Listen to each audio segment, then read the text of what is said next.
Hi my friends, this is Kippersnak with another Disney Sorcerer's Arena video. Today we're going to be going over what a 1-month-old free-to-play roster looks like. And we'll also go over a little bit about how I've been approaching different limited time events and different game modes with my free-to-play roster. Let's get into the video.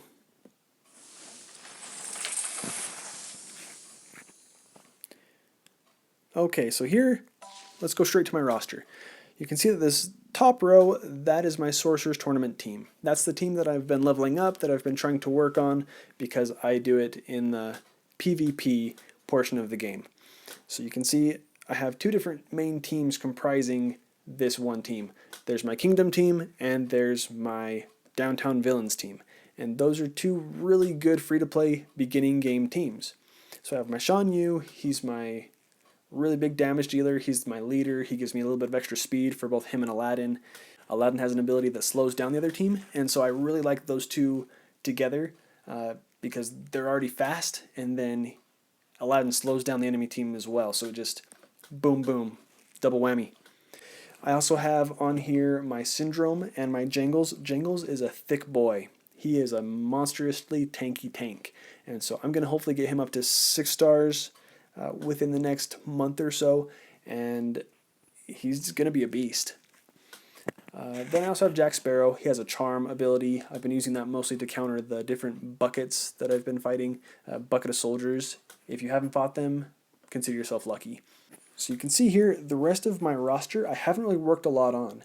Jasmine I've been using a little bit, Big Bad Wolf I've been using a little bit, but the rest of them have kind of fallen off of use other than in Club Conquest. And that's okay. That's a good thing. I would rather go tall than wide with my roster, meaning I'm not going to spend a lot of resources on the bottom rungs of my roster that I'm not going to be using in the most important game modes. And the most important game mode for me is, of course, Sorcerer's Tournament. That's where the premium currency in the game is, that's where you get your gems, and that's also where you get the most important of the currencies for shops. And so let's go and look at my Sorcerer's Tournament. So here you can see I'm rank 62, which isn't bad. As a free-to-play player, I consider that a win. Usually, if there's not other things going on in real life, I'm able to get into the game and work my way up to the top 50. Getting the top 50 as a free-to-play, that's awesome. I count that as a win. For me, that is fun. Being able to go in there and know that I'm competing with people who are paying to play the game, that makes me feel good. That makes me feel warm fuzzies inside.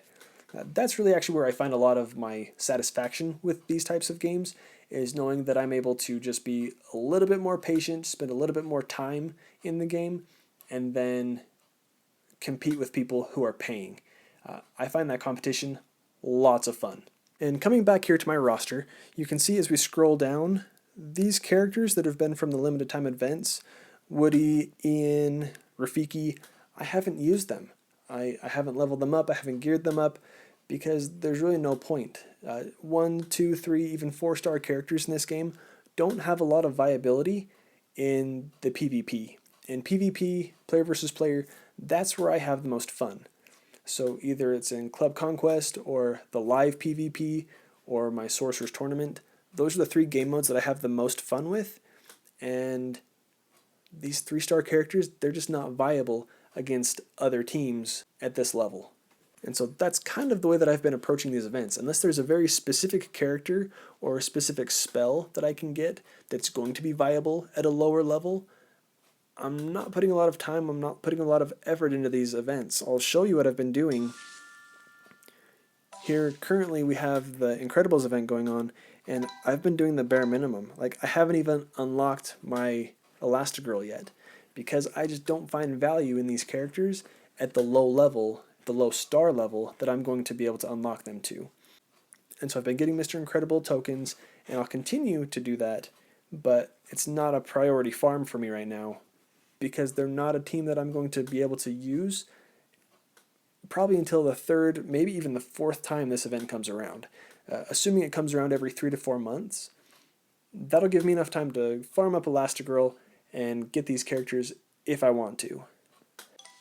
Now I will say the one event that I did put a little bit more effort into was the Toy Story event, and that's because this bucket of soldiers here, this spell, it's amazing. It kicks butt. And so when I was trying to fight this bucket from people who bought it, I was getting my butt kicked. And if I wasn't getting my butt kicked, it was at least very close. And so as a free-to-play player, I was able to get my Buzz Lightyear high enough, 3 stars, to unlock the 3-star Woody. And with a 3-star Woody, you can do the first 3 tiers of the event that give you Bucket of Soldiers tokens. And then I spent 750 gems to get the last 10 tokens that I needed to get the unlock. And so you can see here that I did unlock the Bucket of Soldiers, and I've been using it in my PvP arena, I've been using it in my Sorcerer's tournament, and it's a great spell.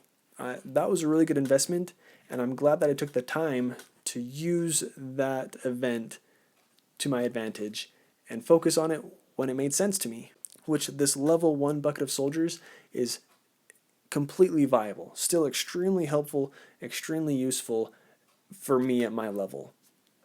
And so there you have it. That is my roster after 1 month of gameplay. It's not a very wide roster. That's how I like it. It's not even that pretty of a roster. In fact, this roster probably mirrors a lot of other people. But it's a roster that's going to get me the characters that I want. I'm using my Kingdom team right now. At least eventually it will be a full Kingdom team. And that's viable in PvP arena. That's viable in my Sorcerer's tournament. And that's viable in Club Conquest. I'm trying to get these downtown villains. You'll see right here, I have 5 of them unlocked now.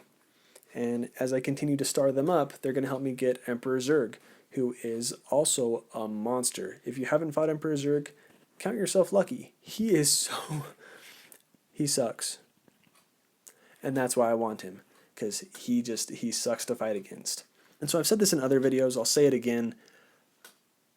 As a free-to-play player, there should be 2 teams that you're going for at all times. One is going to be your player versus player. That's your Sorcerer's tournament, the PvP, live PvP. And then you should also be going for an event team. For me, my event team, I'm waiting for Zurg to come around. The login character for the month of May is Demona. That gives me a lot of hope that Emperor Zurg is on his way. And if he's not, well, that's unfortunate. But I think he is. And there you have it. That is my roster after 1 month of gameplay. This is kind of like a little video blog for me. I plan on doing this every month, kind of do a little check-in. This is where I am as a free-to-play player, and hopefully give you other free-to-play players a yardstick, a measuring stick, where you can be like, yeah, I'm about on the same track, or, oh crap, this guy sucks. I'm doing a lot better than him. Or, you know what, I have room for improvement. And whichever of those cases it may be, it's fine. Play your own game. But know that my game is to compete. My game is to be efficient and effective and to have fun doing it. Well, I hope you found this video helpful. I hope you found it valuable.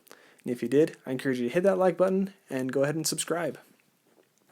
This is Kippersnak, and until next time, I'm checking out.